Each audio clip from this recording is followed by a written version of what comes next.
Okay, then I think we can start. We are still letting some people coming in. So welcome everyone, dear members, colleagues.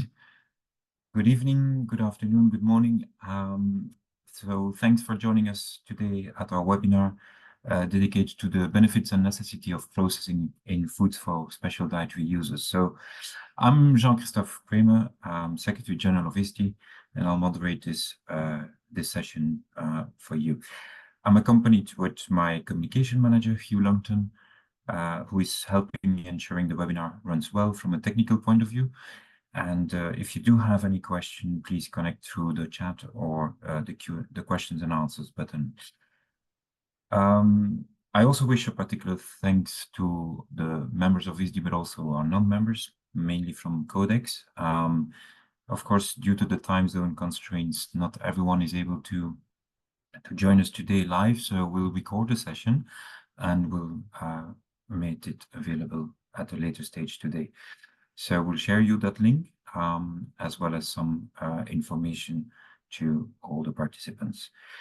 And of course, it shows as we are more than 200 registrants today, which shows the interest of the topic, and not only from Europe, but also from other regions. So for the program of the day, we'll have first a presentation by Professor de Meulenaar around foods for special dietary users, and they are ultra processed, so what? And then we will introduce our work as FSDU, particularly our brochure that we are developing on the common processes used in foods for special dietary users. And we'll have a panel discussion with Matt Kovac from Food Industry Asia and Rebecca Fernandez from Food Drink Europe. And of course, with the panel, there is some Q&A. Before we start, just a fresh recap for those who are not knowing FSDU from inside out. We are an international federation regrouping the manufacturers of foods for special dietary users. What are foods for special dietary users? We'll come to that. It's also defined in Codex. It covers a wide range of foods. As you can see here on the slide, maternal, infant, young child nutrition. So baby foods, we also have FSMPs, food for special medical purposes, all foods related to dietetic nutrition, also gluten-free foods, and also sport foods. As mentioned, our speakers are here, and my suggestion is that we are starting with the presentation of Professor de Meulenaar, who will take over the slides. And Professor de Meulenaar is today professor in Ghent at the University of Ghent in Belgium on the Department of Food Technology, Safety and Health. So he will provide us with an introduction about the concept of ultra-processed foods and how we should look at it also from a technical point of view. I think, Professor, the floor is yours. Okay, thank you very much for your introduction. Hello, everybody. Let me share my screen.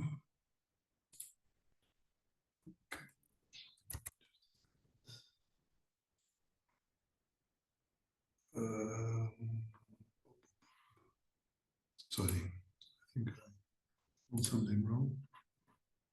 This should be it, I guess. Okay, I hope you can see my presentation.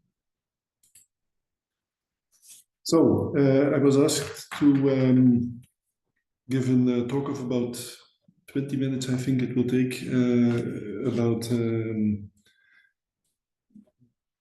ultra-processed food in the context of food for special dietary uses. And I have decided to use a quite provocative title, in the sense that I think during my talk it will become clear that we are talking indeed about ultra-processed food, but what is the fuss about it? Let me call it like that. Which products are we talking about? A number of examples. I will go quickly on this because you are in the sector mostly, and some examples were given already in the intro. So we are talking about infant food formula or baby foods or follow-up formula for children.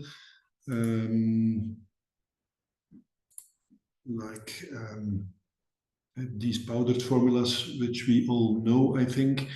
But we are also talking about, for example, these kind of food packages, which are basically used in the case of acute malnutrition. So these are very energy dense type of products, which are distributed in cases where people are in the urgent need of calorie intake and food intake in general. We are talking about foods for special dietary use for persons who are intolerant to, for example, gluten or milk protein. We are talking about foods which are used to control the diet, which are low in energy, low in sodium, for example. Foods also for special medical purposes, like these type of intravenous formulations. So a quite broad group, but on the other hand, quite distinctive from, let us say, the foods which are available in the supermarket. Interesting to note is that for all these foods, codex standards are applicable. So this means that these codex standards are talking about, for example, micromolar quality, but also about their composition. So there is a kind of, it's not really a legal framework, but at least codex has the same, I would say, authority. Yeah. So there is a lot of legal framework available with respect to these foods as well. If we zoom in to the physical nature of these foods, which is also important, we are talking about powders, we are talking about liquids, we are talking about purees, like these jarred baby foods. We are talking about biscuits and rusks, or we are talking about extruded products. Yeah? So that's the physical nature of these type of foods. So what will we observe when you have a look from a distance to these kinds of foods? Well, first of all, that we are dealing with formulations with different kinds of ingredients. Yeah? So these are not, let's say, simple composed type of foods. Yeah? So these are relatively complex formulations, which are blended, of course, mixed, recombined. Inevitably, when you are combining different ingredients together, they need to be homogenized. Yeah? In order to have an homogeneous type of composition, yeah, and some of them are also extruded. On the level of processing, we see that these products are typically heat treated. Yeah? This can be an ultra high temperature treatment, which is typically applied for liquid foods. If you're talking about purees, they will be retorted, which is considered as a more intense type of heat treatment. Powders are obviously dried, and extruded products are obviously extruded, cooked, or cooked by extrusion. And then finally, what we observe as well, if you buy these kind of foods, that mostly these type of foods, it was also illustrated in one of the first pictures I've shown, these type of products are typically packed in what you could call high-end type of packaging material, a little more sophisticated type, not always, but provided with sufficient barriers in order to guarantee a sufficiently long shelf life of the product and in order to guarantee their quality. So if we put these observations next to the definitions which were formulated with respect to the level at which foods are processed, I start optimistically, let's say, at the level of group 3, which are the processed foods, which are foods which are made by the addition of salt, oil, sugar to the foods in group 1 and group 2 in this classification system. Then it is clear that we are talking about some foods which are a little bit more complex than that. So they certainly do not belong in group 3. So we jump to group 4, which are the ultra-processed foods, and there we see a lot of parallels between the observations which I made and the elements which are coming back here in the definition. So we are talking about formulas with different types of ingredients which are industrially used. They have been processed using sophisticated technology, hence ultra-processed. The ingredients are obtained by fractionation, by modifications. We assemble unmodified and modified food substances by extrusion. We use a lot of we use additives in order to make the product more stable. We use a sophisticated packaging. Some of these products contain a high amount of energy. They use protein isolates, emulsifiers, thickeners. Additives are used to prolong product duration. A lot of these products are ready to consume. They are intended to be ready to consume. And then even a number of specific examples are given in the NOVA classifications, where there is no doubt that infant formulas, baby products, these are all considered to be ultra-processed foods. So again, I retake my observations, and then it is clear that I have to give you not bad news, but even very bad news, in the sense that I think there is no discussion about it. That is that foods for special dietary uses are typically in the NOVA class 4. So what? What is the problem? I think there is no problem with that. Why? Because I think foods for special dietary uses are one of the ideal examples to show that food processing can have a lot of advantages. As I've mentioned, we are using formulas with different ingredients. There is a reason for that. We are going to standardize these products with respect to their protein content in order to have an optimal protein content, not too high, not too low, which is both a problem.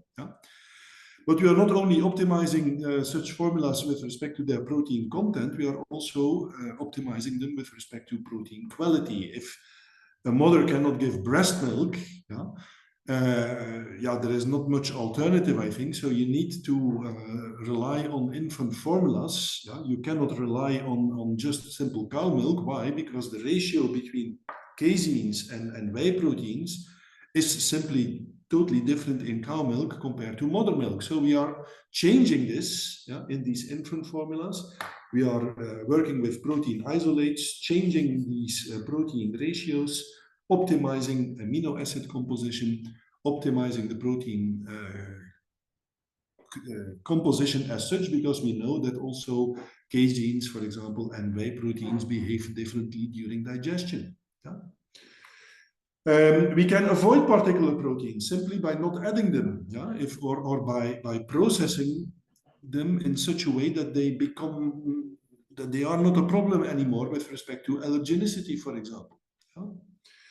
So we can play around with, for example, proteins, but we can also play around with the fatty acid composition. We can take out, let's say, lauric and myristic fatty acids, which are medium chain saturated fatty acids known to be problematic with respect to buildup of LDL cholesterol.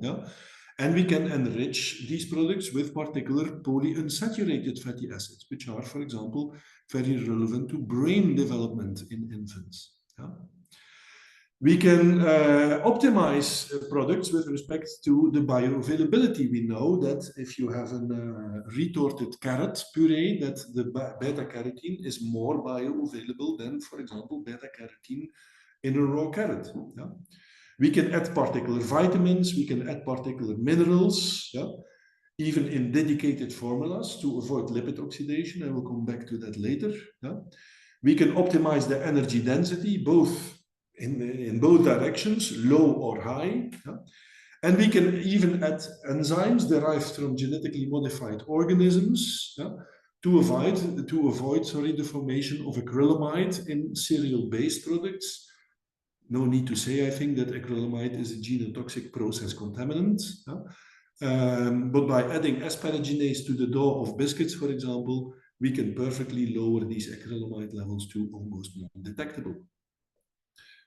So you see that working with these different types of ingredients gives us a lot of options in order to produce a dedicated type of food, which is indeed intended for special dietary uses. And for that, we need fractionated products, we need refined products, we need synthetic products, not always. Not that we are not adding nothing else, of course. So we are also adding what you could call natural ingredients, although I do not really like this terminology, because what is natural? But yeah, we can play around with a number of tools, with a number of ingredients, tailoring these foods in the way we want and in the way the consumer relies on it as well. Inevitably, when you are using different ingredients, when you are recombining different ingredients, you need to blend this, you need to homogenize it. Why? Because we guarantee in that way a homogeneous product. It's not mentioned here, but this is quite important, I think. So that you are sure that the product is always the same, not only between production batches, but also within one production batch. And also that we guarantee physical-chemical stability. You don't want in an intravenous kind of formulation that your oil separates from your water. You don't want that. If in a puree the water separates from the solid material, people will see this as a quality defect. So you don't want that phase separation occurs. And sometimes you even want to protect particular ingredients. And these can be then protected by the use of encapsulation technologies. Again, when we are blending materials, and in order to guarantee that physical-chemical stability, we need sometimes particular additives. We know that when you take out lipids out of their natural matrix, that lipids may become more prone to oxidation. Also, when you reformulate it in a more complex formulation, so this means that when you do that, maybe you need to apply antioxidants, you need to apply additives which prolong the shelf life with respect to oxidation, because we know that some of these products can be more prone to oxidation because of the fact that they are reformulated. We have to use emulsifiers and thickeners to make emulsions more stable. Emulsifiers stabilize the interface, thickeners increase the viscosity, so this means that they will lower the creaming up speed. In powders, you need sometimes anti-caking agents, because these powders, when you open them, they take up moisture. When you take up moisture, they start to clump, they can start to discolor because of chemical reactions starting to occur. So by the addition of anti-caking agents, you can avoid these problems. And of course, also when you are heating a product, it is obvious that chemical reactions are taking place. These may lead, in a lot of circumstances, to a pH change. So you are producing typically acids when you're heating. These pH changes can lead to a physical instability of the product. So sometimes you need to add acidity regulators, which keep the pH during processing constant. So there are indeed a number of additives we need to add, unavoidably, I think. Again, when we reformulate products, sometimes you need sophisticated, between brackets, processes. You need to homogenize it to ensure physical-chemical stability. You need to blend, you need to mix. You are using high-shear mixers to ensure the homogeneity of the product. Is there something wrong with it? I don't think so. It's a physical process. You need to extrude sometimes if you want to come to a desired structure of a texturized extruded product. So then we are using extrusion. Inevitably, products need to be heat treated. You bring these products on the market, you need to ensure a particular microbial safety and stability. So you need to heat treat the product in order to make sure that they are stable. By heating, however, also the digestibility of proteins can be improved. Because proteins are denatured, you are inactivating anti-nutritional factors, inhibiting or lowering protein digestibility. And also the bioavailability of micronutrients can be improved, as I've mentioned before, with the example of beta-carotene in carrots. And of course, by heat treatment, we are also inducing a number of desired chemical reactions, leading to a sensorial development, to an aroma production, which can be desirable as well. Of course, we should not deny that heat treatments, it's a two-sided coin. Due to heat treatments, some nutrients can be degraded, but again, heat treatments can be optimized so that these losses can be minimized. And also process contaminants can be formed. That's I've given already the example of acrylamide. Furan and methylfurans are another relevant topic, I think, for some of these products. We cannot deny it, but again, you can optimize these heat processes and you can change the formulation in such a way that these disadvantages are counteracted. The heat treatments applied, the UHT treatment can only be done on liquids because you require fast heating and fast cooling. And when you can do that, I think this is really the optimized treatment in the sense that the negative impact of this type of heat treatment is minimal. You're cooling down and warming up these products very, very fast. And the heat impact is in fact minimal. Of course, a lot of products are not liquid, so you need to apply another type of heat treatment. And then you come to, for example, retort heating.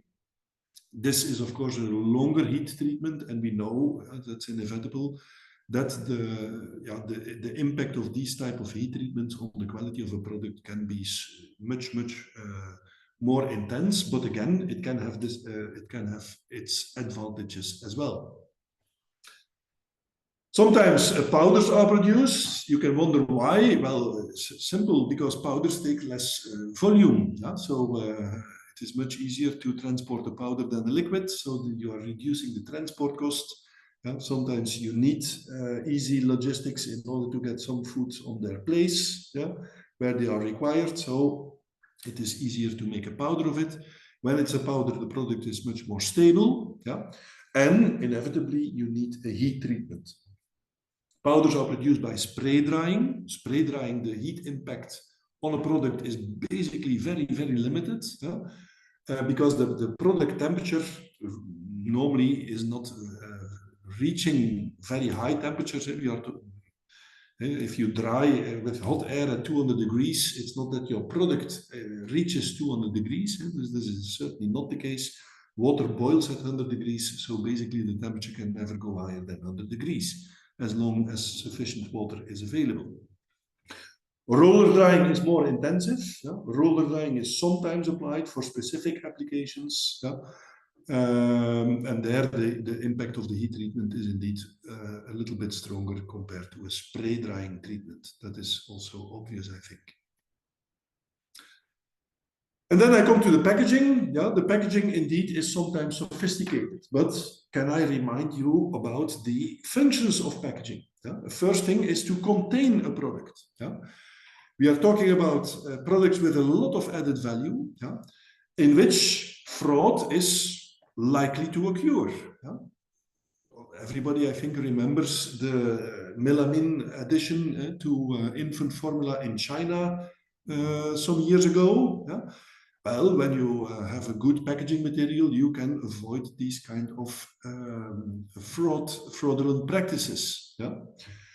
Packaging also makes logistics easier, and will ensure that you have a minimization of waste, using the appropriate type of packaging concept, let me say it like that.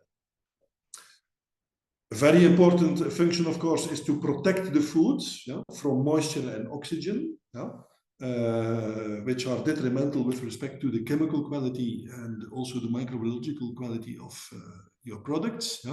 And of course, it provides also a physical barrier, referring to the containment, but also avoiding, for example, ingress of insects or other animals or even bacteria inside your packaging material.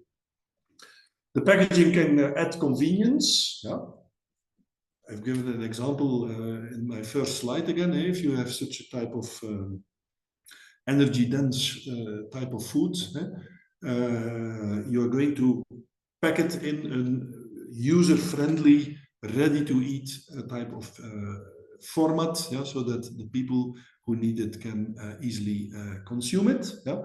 And you can also use packaging in order to communicate to the end user. You can add a kind of manual to it. You can add information with respect to the composition, etc., etc., etc.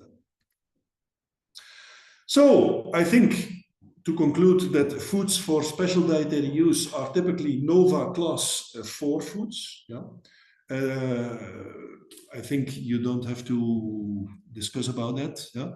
But I think as well that these type of foods are the perfect illustration of the advantage of food processing. So in fact, I think you can be proud to wear this name with pride, that it are ultra-processed foods. Yeah?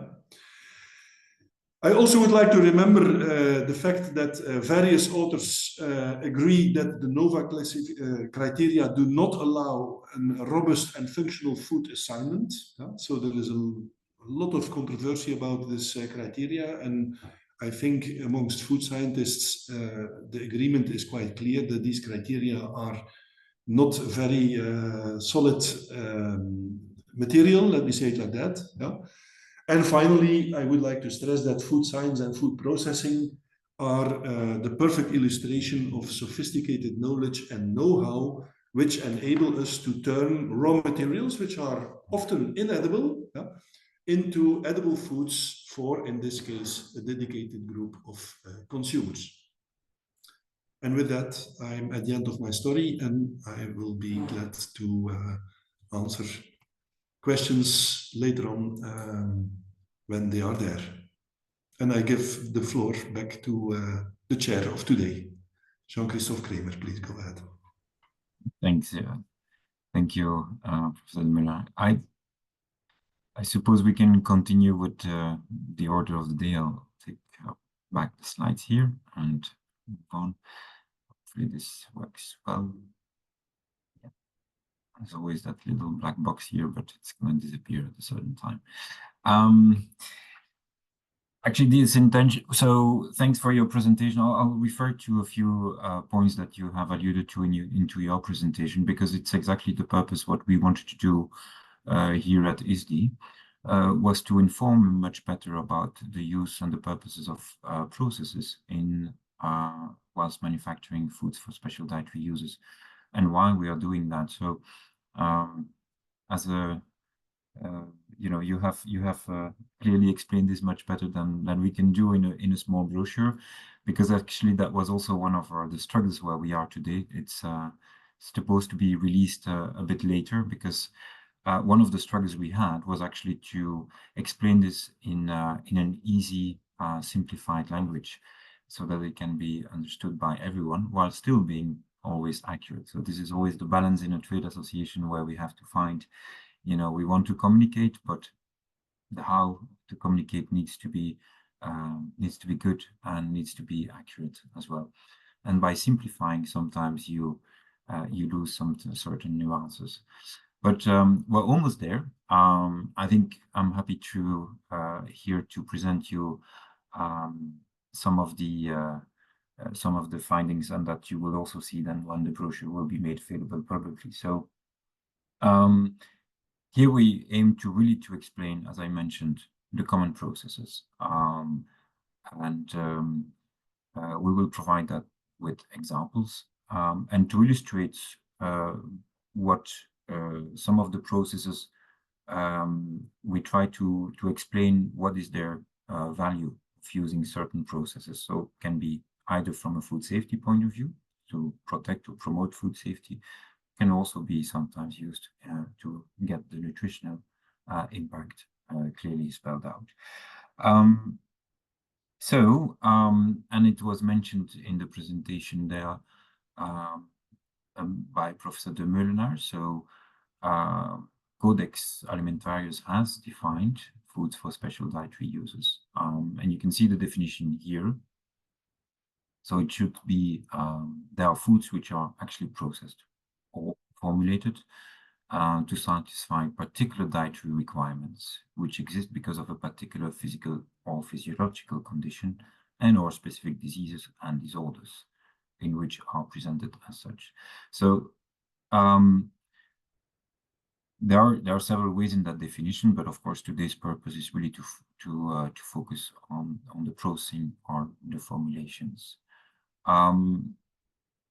We had so what we have tried to do, as I mentioned, we have tried to simplify that to explain certain commonalities in processes, and you will see that some of the examples I'll give you were actually also illustrated and built further of what Professor de Molenaar has mentioned. So here we have the chart trying to simplify and to explain the processing of food for special dietary uses presented in a liquid way.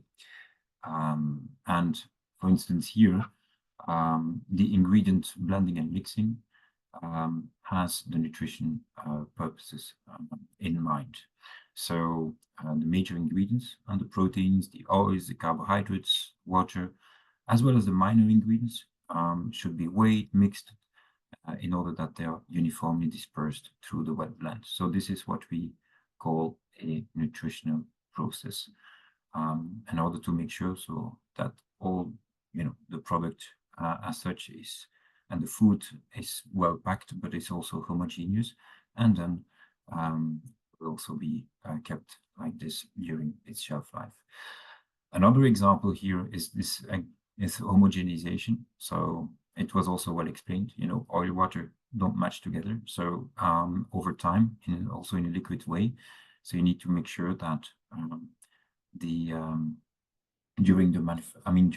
to prevent that separation, the manufacturers are employing that step of high pressure homogenization. That has clearly a food safety and nutrition impact.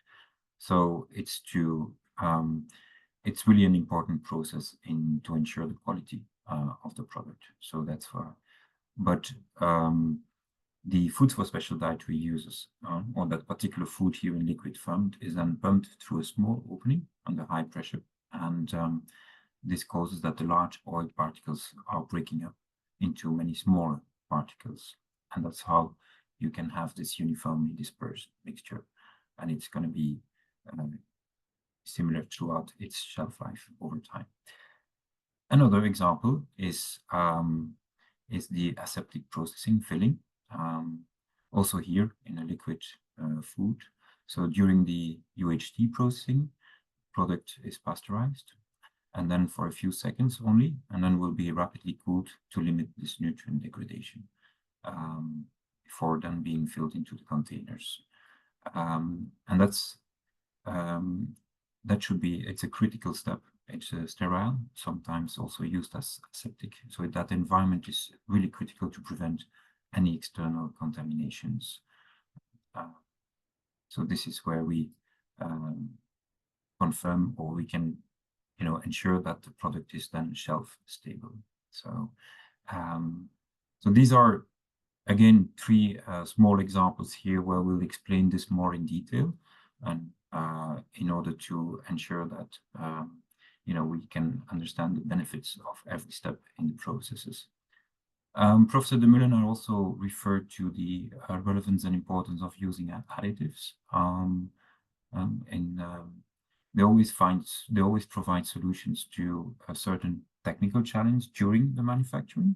We have seen, for instance, the anti-foaming agents that can be used during the processing, the packaging, further also the transport. So these are critical ingredients that are required in order to make sure that the foods that will be ultimately consumed is kept at its best for the consumer's needs. And here, remember, our consumers are people, human beings that require special attention to the food that they have to consume. So here we have a few examples of the certain type of additives that are used in foods for special dietary uses. So for instance, antioxidants, which can prevent from oxidation, of course. I mean, vitamin A is a good example. Vitamin A is exposed to light after you open, for instance, the packaging. It can deteriorate quicker. So an antioxidant can prevent that. An emulsifier can also, prevent separation of particularly oils and water, etc. So also, for instance, another examples are sweeteners. They can also,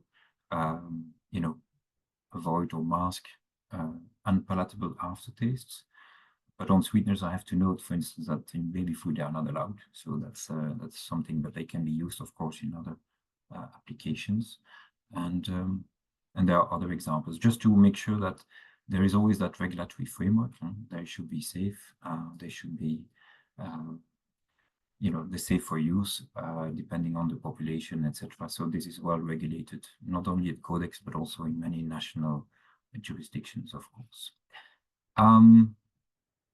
So just to end up for us, and some key points to remind, the processes and the formulations are for us key elements rooted in the very nature of food for special dietary use. It's really the essence.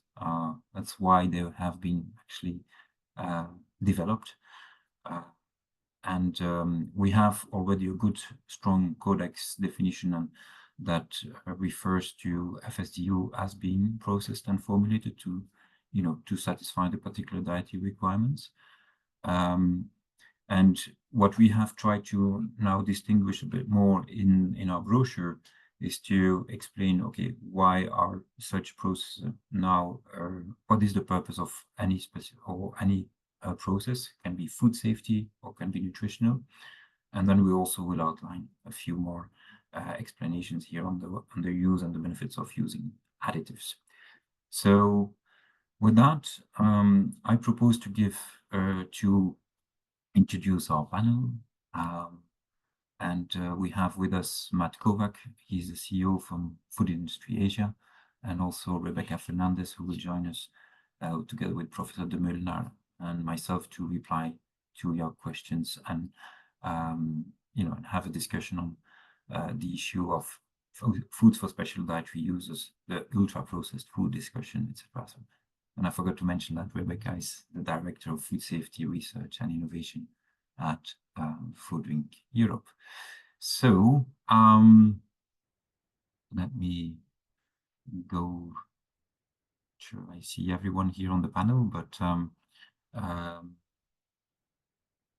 if you have any question, before we start the questions and answer, my suggestion is that maybe Rebecca, you take a few moments to, we'll stop sharing the screen so that you can explain what Food Europe has been doing over the course of the recent years, maybe to explain or better inform about the benefits and uses of processes.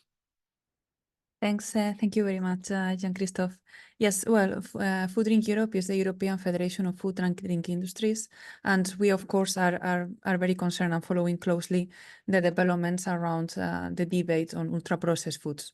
So as anyone who's prepared food before will know, raw ingredients need some kind of processing, even if it's just a simple cooking.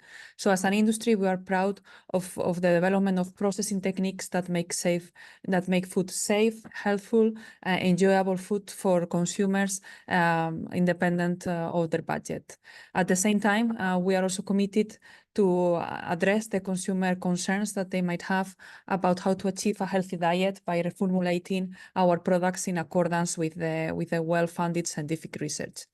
And maybe to give a context, I think our main concern about the so-called ultra-processed foods is that we believe that the public is being misled about what it is, how to recognize it, and also it claims that it's a threat to health. We have seen this, we have seen the concept of ultra-processed foods being addressed in scientific literature in recent years in scientific publications.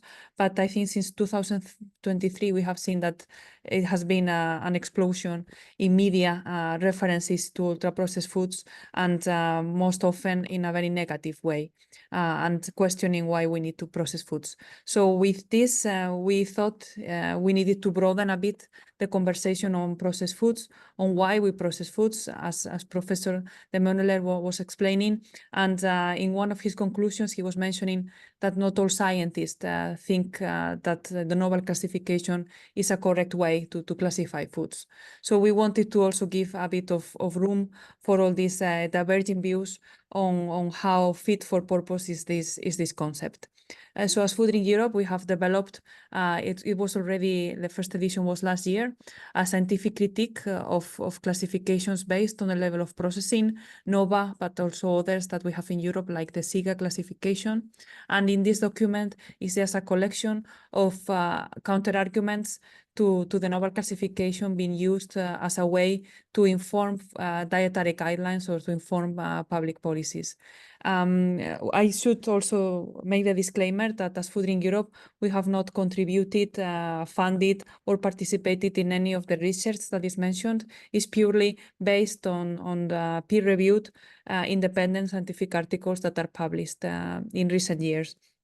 So we have grouped these arguments that come from more than 40 independent scientific papers, scientific articles, under three main themes. One goes around whether the classification scheme would be fit to inform policies or dietary guidance.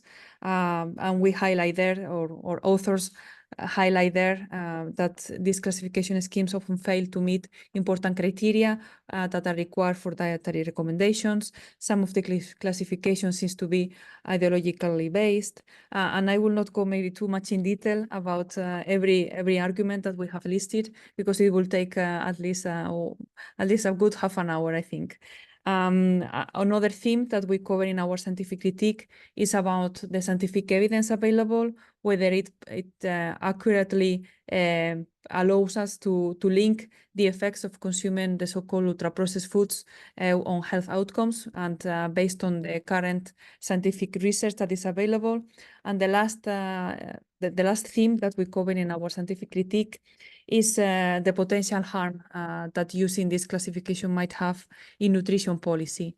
And of course, I think we are very worried that this misplaced fear on ultra-processed foods is diverging or distracting from proven issues like the need to avoid foods that are high on or that provide an excess on fat, sugar, and salt. But we of course accept as well that might not be the whole story about it.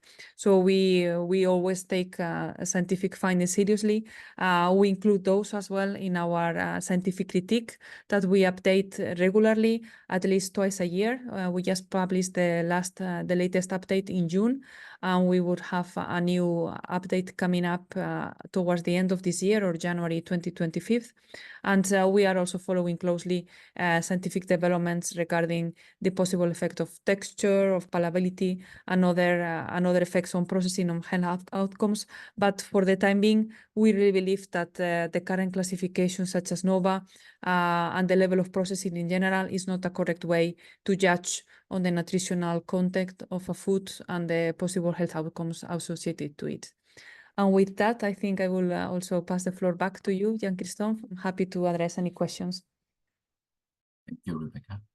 It's very kind. Yeah, good overview. And I think it was extensive work to develop the critique, but I understand that the feedback is also quite positive. And thanks for bringing some context to that. Matt is the CEO of Food Industry Asia. Matt, from your perspective as well, how does the topic now live in Asia, in your region, and how Food Industry Asia is, addressing this more from a food industry point of view? Yeah, hi everyone. Good evening from Singapore. Food Industry Asia represents a lot of different companies, so a lot of different brands, a lot of different categories, a lot of ingredients companies and packaging companies too. So we're Pan-Asia Association. Look, we have a situation in Asia where we do have rising rates of obesity and chronic diseases, right? That's not something that we can, it's a difficult conversation and to have. But what we're seeing is a complete mess where it comes to the entry of the definition around ultra-processed foods and mixing up with products that are higher in sugar, salt, fat, and it's creating an enormous amount of confusion, not just amongst consumers perhaps, but even with policymakers and perhaps even with regulatory authorities, even food scientists and food technologists. So it's incredibly frustrating to see how definitions of UPF, and by the way, it's not just about Nova classification systems, it's about others as well, are being mixed up in this debate. And really, I don't want to repeat everything that Professor Bruno perhaps and Rebecca have said, but the number one for us is that the nutritional quality has to be of paramount importance when you're determining the healthfulness of a food and beverage product. And really, UPF completely undermines that and does not help with any understanding of how people can mitigate and minimize consumption of products that are higher in sugar, salt, and fat. If you take into context a little bit in Asia as well, where we have certain populations which are incredibly young, so higher rates of birth rates, and then we have other countries which have serious aging populations, and it's quite a serious issue. And so the use of, particularly of FSDU, are going to be of critical importance going forward. And as Professor Bruno highlighted there, they're in that bucket of number 4. And I would say, well, so what? They're absolutely essential products in the diet. And why certain actors are perhaps targeting this, I think Rebecca said it's pretty much for us, it's ideological. And I'll give you just one example perhaps of India right now, where I can say where it's sort of like a real mess. So India, within its dietary guidelines, so they hadn't updated the dietary guidelines for about 10 years. And then just a couple of months ago, they've come up with their new dietary guidelines. And you would think, well, what's dietary guidelines got to do with UPF? Well, within that, they have come up with their own Nova classification system within the dietary guidelines. And what they've done is they've kind of merged these definitions around UPF with HFSS as well. And so I'm basically saying that if you enrich any of the products that we determine as being HFSS or UPF, and those thresholds are pretty damn low, if you enrich them with nutrients or you fortify them, then that can't make them wholesome or healthy. And I just think that's an incredibly counterproductive approach to it.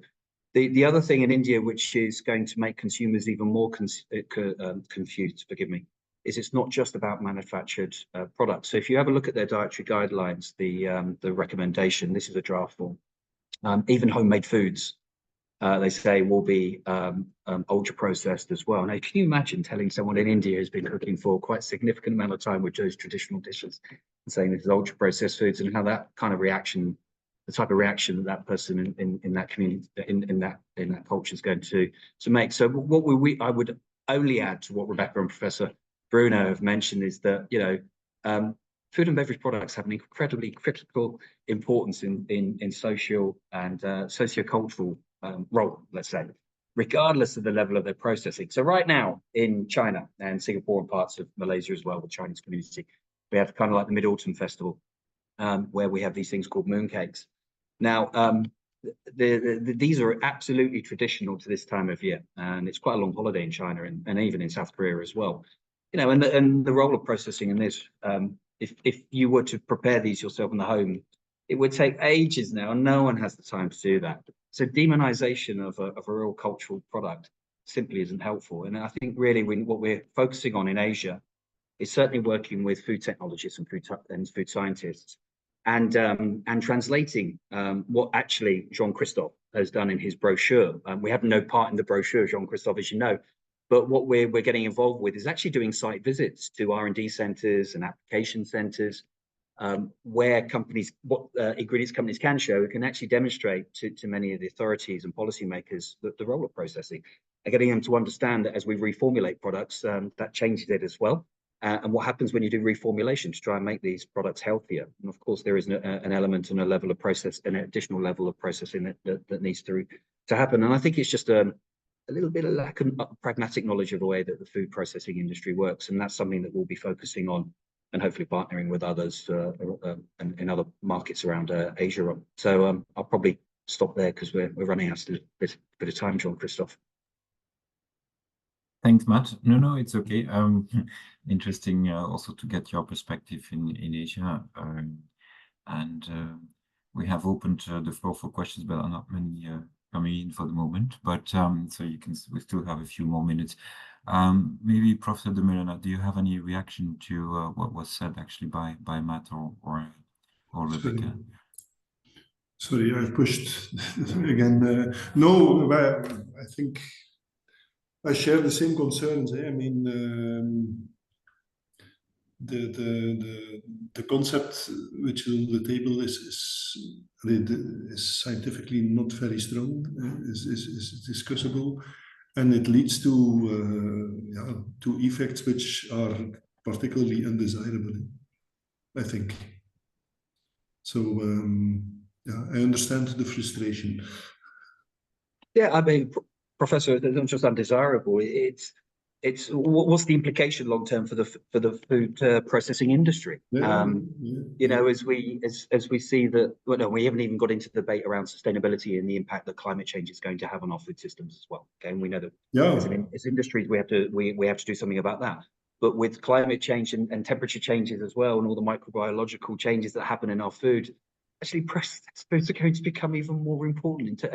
And yes, we have, as an industry, we have to get better about packaging, and that means being able to mitigate and minimizing some of the negative impacts that packaging have. But how else are we going to deliver products when, in a country that I live in, I'm right on the equator?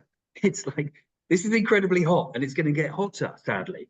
And so, how are you going to deliver those products and ensuring that, you know, that we don't end up with wasting enormous amounts of food, which is already a little bit problematic in our part of the world, sadly, both at the farm gate and with rapid urbanization as well. There's food waste is catching up with the West. So it strikes me as being a kind of ridiculous argument, but nevertheless, it's something that we need to address proactively as an industry. I agree. Thanks. And we actually have a question. Maybe that's for Rebecca to answer. If you can, I don't know, unless you pass the bound back to me.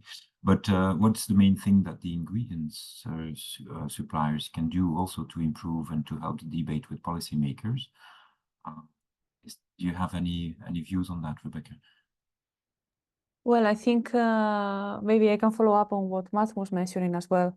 This all comes also from a lack of trust and understanding of what the food industry is doing, and perhaps we have not done enough in showing what food industry is in practice and the processes that we have in our companies.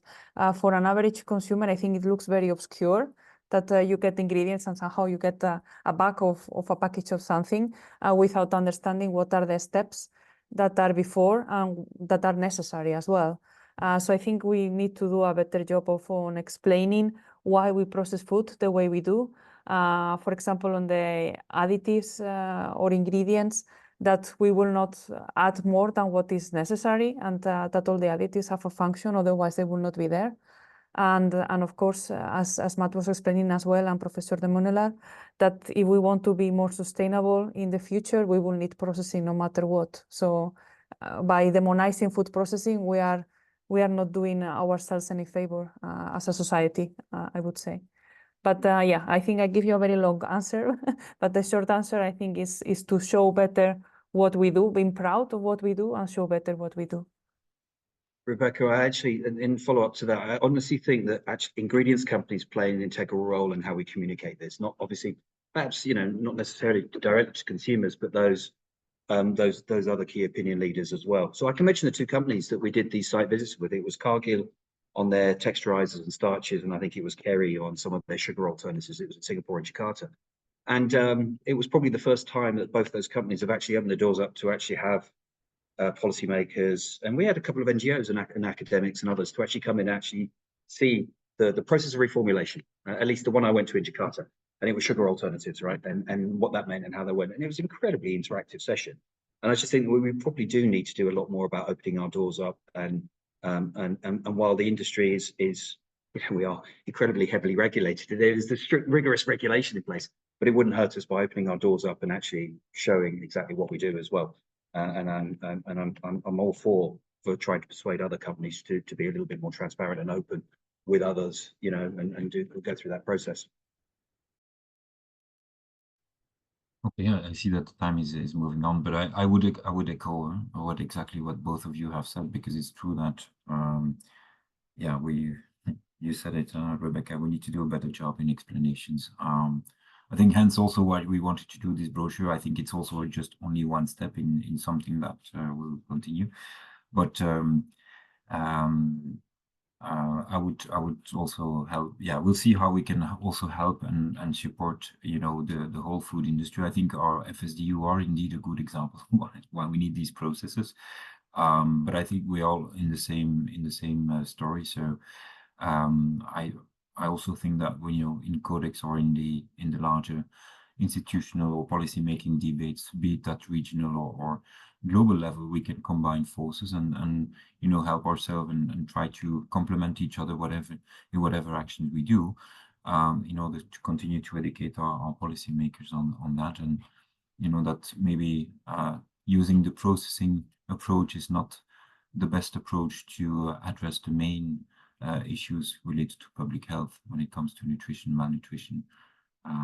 So I think that with that we can probably close our webinar, and I really want to thank Professor De Mullenau for your presentation and explanations. I think we need more of you, Bruno, to help us, because of course the voice of you know, research center and universities is probably well heard than when industry talks to. But I also take your point, Matt. I think opening our factories, I know it's sometimes complicated for hygienic reasons, but there may be sometimes opportunities where we can do that. So that's part of our overall explanations. And, you know, at the end of the day, there's not much to hide here. So, and also for you, thank you, Rebecca. I think you have done also a good job in Food Drink Europe to start this critique. I think it was really an interesting approach, which we'll all looking at whenever there is an update. But so thanks for your participation, and I'm sure we'll see each other soon in the future.